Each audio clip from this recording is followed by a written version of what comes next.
ലോക ചരിത്രത്തിൽ തന്നെ ബാലറ്റിലൂടെ തെരഞ്ഞെടുക്കപ്പെട്ട ആദ്യത്തെ കമ്മ്യൂണിസ്റ്റ് സർക്കാരുകളിൽ ഒന്നെന്ന ഖ്യാതിയോടെയാണ് കേരളത്തിന്റെ രാഷ്ട്രീയ ചരിത്രം ആഗോളതലത്തിൽ ശ്രദ്ധിക്കപ്പെടുന്നത്. സമത്വത്തിന്റെ സന്ദേശവും കർഷക തൊഴിലാളി വർഗത്തിന്റെ അവകാശ പോരാട്ടങ്ങളും കേരളമെന്ന കൊച്ചു സംസ്ഥാനത്തിന്റെ സാമൂഹിക ഘടനയെ മാറ്റിമറിച്ചതിൽ കമ്മ്യൂണിസ്റ്റ് പ്രസ്ഥാനങ്ങൾക്ക് വലിയ പങ്കുണ്ട്. 1957 മുതൽ ഇങ്ങോട്ട് കേരളത്തിന്റെ മുഖ്യമന്ത്രി കസേരയിലിരുന്ന കമ്മ്യൂണിസ്റ്റ് നേതാക്കൾ വെറും ഭരണാധികാരികൾ മാത്രമായിരുന്നില്ല, മറിച്ച് കേരള മോഡൽ എന്നറിയപ്പെടുന്ന വികസന കാഴ്ചപ്പാടിന്റെ ശില്പികൾ കൂടിയായിരുന്നു. EMS നമ്പൂതിരിപ്പാട് മുതൽ പിണറായി വിജയൻ വരെ നീളുന്ന ആ നേതൃനിരയുടെ ചരിത്രം കേരളത്തിന്റെ തന്നെ രാഷ്ട്രീയവും സാമൂഹികവുമായ പരിണാമത്തിന്റെ ചരിത്രം കൂടിയാണ്. 1957 ഏപ്രിൽ 5-നാണ് കേരള രാഷ്ട്രീയത്തിലെ ഏറ്റവും നിർണായകമായ ആ മുഹൂർത്തം പിറന്നത്. ഐക്യകേരളം രൂപീകൃതമായതിനു ശേഷമുള്ള ആദ്യ പൊതുതെരഞ്ഞെടുപ്പിൽ കമ്മ്യൂണിസ്റ്റ് പാർട്ടി വിജയിക്കുകയും EMS നമ്പൂതിരിപ്പാട് മുഖ്യമന്ത്രിയായി അധികാരമേൽക്കുകയും ചെയ്തു. ജന്മിത്തത്തിന്റെ കരാള ഹസ്തങ്ങളിൽ നിന്നും പാവപ്പെട്ട കർഷകരെ മോചിപ്പിക്കുക എന്ന ലക്ഷ്യത്തോടെ അദ്ദേഹം നടപ്പാക്കിയ കാർഷിക പരിഷ്കരണ നിയമങ്ങൾ കേരളത്തിന്റെ ചരിത്രത്തിൽ തന്നെ രണ്ടായി വിഭജിച്ചു. ഭൂമി ഉഴുതവന് എന്ന മുദ്രാവാക്യം കേവലം ഒരു വാഗ്ദാനമല്ലെന്ന് തെളിയിക്കാൻ അദ്ദേഹത്തിന് കഴിഞ്ഞു. വിദ്യാഭ്യാസ മേഖലയിൽ വിപ്ലവകരമായ മാറ്റങ്ങൾ കൊണ്ടുവരാൻ ശ്രമിച്ച വിദ്യാഭ്യാസ ബില്ലും EMS സർക്കാരിൻ്റെ നാഴികക്കല്ലുകളായിരുന്നു. എന്നാൽ ഈ പരിഷ്കാരങ്ങൾ വലിയൊരു വിഭാഗത്തെ പ്രകോപിപ്പിക്കുകയും വിമോചന സമരത്തിലേക്ക് നയിക്കുകയും ചെയ്തു. ഇതിൻ്റെ ഫലമായി 1959 കേന്ദ്ര സർക്കാർ ആദ്യമായി 356 വകുപ്പ് ഉപയോഗിച്ച് ഒരു തെരഞ്ഞെടുക്കപ്പെട്ട സർക്കാരിനെ പിരിച്ചുവിട്ടു. എങ്കിലും ആ 2.5 വർഷം കൊണ്ട് EMS പാകിയ വിത്തുകളാണ് ആധുനിക കേരളത്തിൻ്റെ അടിത്തറയായി മാറിയത്. പിന്നീട് 1967 അദ്ദേഹം മുഖ്യമന്ത്രിയായി തിരിച്ചെത്തിയെങ്കിലും സപ്തകക്ഷി മുന്നണിയിലെ ആഭ്യന്തര കലഹങ്ങൾ ആ ഭരണത്തെയും അസ്ഥിരപ്പെടുത്തി. കമ്മ്യൂണിസ്റ്റ് പാർട്ടിയിലുണ്ടായ പിളർപ്പിന് ശേഷം CPI പ്രതിനിധിയായി മുഖ്യമന്ത്രി പദത്തിലെത്തിയ നേതാവാണ് C. അച്യുതമേനോൻ. അടിയന്തരാവസ്ഥയുടെ കരിനിഴലിലായിരുന്നു അദ്ദേഹത്തിൻ്റെ ഭരണകാലം എന്ന വിമർശനം നിലനിൽക്കുമ്പോഴും കേരളം കണ്ട ഏറ്റവും മികച്ച ഭരണാധികാരികളിൽ ഒരാളായാണ് അദ്ദേഹം വാഴ്ത്തപ്പെടുന്നത്. 1969 മുതൽ 1977 വരെ ഏതാണ്ട് 8 വർഷത്തോളം നീണ്ട അദ്ദേഹത്തിൻ്റെ ഭരണം കേരളത്തിന് നിരവധി ശാസ്ത്ര സാങ്കേതിക സ്ഥാപനങ്ങൾ സമ്മാനിച്ചു. കെൽട്രോൺ, ചിത്രതിരുനാൾ ഇൻസ്റ്റിറ്റ്യൂട്ട്, സീഡിറ്റ് എന്നിങ്ങനെ കേരളത്തിൻ്റെ വ്യവസായ വിദ്യാഭ്യാസ മേഖലകളിൽ ഇന്നും തിളങ്ങി നിൽക്കുന്ന സ്ഥാപനങ്ങൾ അച്യുതമേനോൻ്റെ ദീർഘവീക്ഷണത്തിൻ്റെ ഫലമാണ്. വിവാദങ്ങൾക്കിടയിലും 5 വർഷം കാലാവധി തികച്ച ആദ്യത്തെ കേരള മുഖ്യമന്ത്രി എന്ന ബഹുമതിയും അദ്ദേഹത്തിന് സ്വന്തമാണ്. സാമ്പത്തിക അച്ചടക്കവും ഭരണനിർവഹണത്തിലെ കൃത്യതയും അദ്ദേഹത്തിൻ്റെ മുഖമുദ്രയായിരുന്നു. മലയാളികൾ ഏറ്റവും കൂടുതൽ സ്നേഹത്തോടെയും കൗതുകത്തോടെയും ഓർക്കുന്ന മുഖ്യമന്ത്രിയാണ് EK നയനാർ.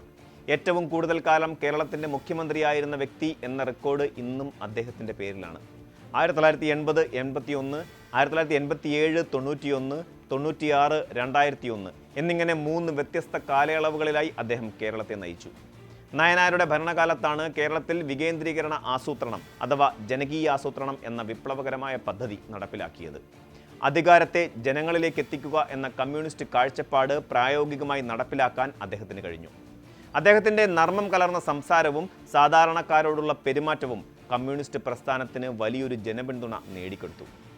ഇതിനിടയിൽ 1978, 79 കാലയളവിൽ PK വാസുദേവൻ നായർ എന്ന PKVയും CPI പ്രതിനിധിയായി മുഖ്യമന്ത്രിയായി.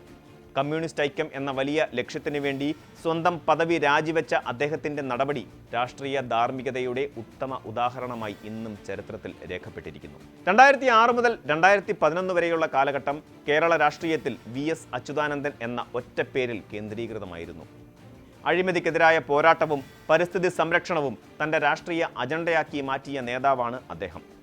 മൂന്നാർ കയ്യേറ്റമൊഴിപ്പിക്കലും IT മേഖലയിലെ വികസനവും ഒരേ സമയം കൊണ്ടുപോകാൻ VSന് കഴിഞ്ഞു. സ്മാർട്ട് സിറ്റി പദ്ധതിയും ഇൻഫോ പാർക്കിൻ്റെ വളർച്ചയും അദ്ദേഹത്തിൻ്റെ കാലത്ത് വലിയ വേഗത പ്രാപിച്ചു. ലളിതമായ ജീവിതശൈലിയും സാധാരണക്കാരൻ്റെ പ്രശ്നങ്ങളിൽ വിട്ടുവീഴ്ചയില്ലാതെ ഇടപെടാനുള്ള ആർജവവുമാണ് അദ്ദേഹത്തെ കേരളത്തിലെ ഏറ്റവും ജനപ്രിയനായ കമ്മ്യൂണിസ്റ്റ് മുഖ്യമന്ത്രിമാരിൽ ഒരാളാക്കി മാറ്റിയത്. ജനങ്ങൾക്കിടയിൽ ഒരു ഐക്കണായി മാറാൻ അദ്ദേഹത്തിന് കഴിഞ്ഞു എന്നതായിരുന്നു അദ്ദേഹത്തിൻ്റെ ഏറ്റവും വലിയ രാഷ്ട്രീയ വിജയവും.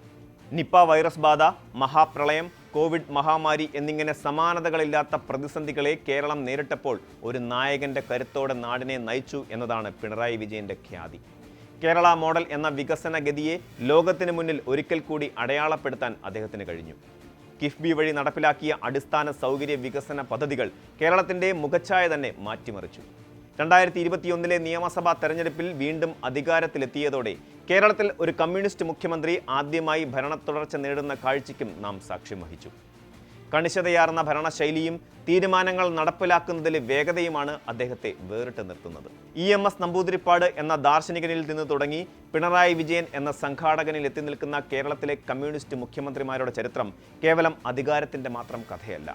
അത് മാറുന്ന കാലത്തിനനുസരിച്ച് ഒരു പ്രസ്ഥാനം സ്വയം നവീകരിച്ചതിൻ്റെയും ജനകീയ ആവശ്യങ്ങളോടൊപ്പം സഞ്ചരിച്ചതിൻ്റെയും സാക്ഷ്യപത്രമാണ്.